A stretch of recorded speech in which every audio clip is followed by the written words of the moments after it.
Pathanamthitta case പ്രതിപട്ടികയിൽ പ്രായപൂർത്തിയാകാത്തവരും. പെൺകുട്ടി പ്രതികളുമായി ബന്ധപ്പെട്ടത് അച്ഛന്റെ ഫോണിലൂടെ. പത്തനംതിട്ട പോക്സോ കേസിൽ ഞെട്ടിക്കുന്ന വെളിപ്പെടുത്തൽ. പീഡനത്തിന് ഇരയായ പെൺകുട്ടി പ്രതികളെ ബന്ധപ്പെട്ടത് അച്ഛന്റെ ഫോണിൽ നിന്ന്. ഫോൺ പോലീസ് പിടിച്ചെടുത്തു. സംഭവത്തിന്റെ വീഡിയോ ദൃശ്യങ്ങൾ അടക്കമുള്ള തെളിവുകൾ പോലീസിന് ലഭിച്ചു.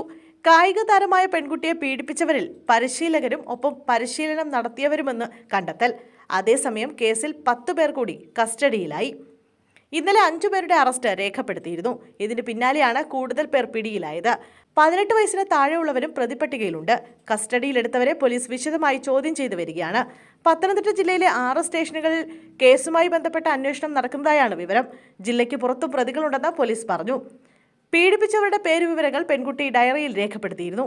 62 പേർ ലൈംഗിക പീഡനത്തിന് ഇരയാക്കിയെന്നും 13 വയസ്സ് മുതൽ ചൂഷണത്തിന് ഇരയായതായും പെൺകുട്ടി പോലീസിന് മൊഴി നൽകിയിരുന്നു.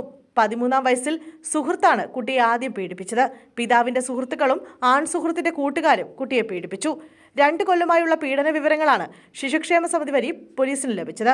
18-കാരിയായ പെൺകുട്ടിയുടെ മൊഴി സംസ്ഥാന ശിശു സംരക്ഷണ സമിതിക്ക് ലഭിച്ചപ്പോൾ തന്നെ നേരിട്ട് പത്തനംതിട്ട SP കൈമാറിയിരുന്നു. പത്തനംതിട്ട ജില്ലയിൽ രജിസ്റ്റർ ചെയ്ത കേസുകളിലെ എല്ലാ പ്രതികളെയും പോലീസ് തിരിച്ചറിഞ്ഞു. CWCയുടെ ഗൃഹസന്ദർശന പരിപാടിയിലാണ് 2 കൊല്ലമായുള്ള പീഡന വിവരങ്ങൾ പുറത്തെത്തിയത്. 60 പേരുടെ പേരുവിവരങ്ങൾ പെൺകുട്ടി പോലീസിന് കൈമാറി. കോന്നിയിലും റാന്നിയിലും തിരുവനന്തപുരം ജില്ലയിലെ ഒരു പോലീസ് സ്റ്റേഷൻ എന്നിവിടങ്ങളിലും പ്രതികളുണ്ടെന്ന് പോലീസ് അറിയിച്ചു. അന്വേഷണത്തിന് പ്രത്യേക സംഘത്തെ രൂപീകരിച്ചു. പത്തനംതിട്ട ജില്ലയിലെ വിവിധ പോലീസ് സ്റ്റേഷനുകളിൽ FIRകൾ രജിസ്റ്റർ ചെയ്തിട്ടുണ്ട്. പെൺകുട്ടിയെ മഹിളാ മന്ദിരത്തിലേക്ക് മാറ്റി. ഫോൺ രേഖകൾ വഴി 40ഓളം പേരെ തിരിച്ചറിഞ്ഞെന്നാണ് സൂചന. പ്രതികൾക്കെതിരെ SC, ST പീഡന നിരോധന നിയമവും ചുമത്തും.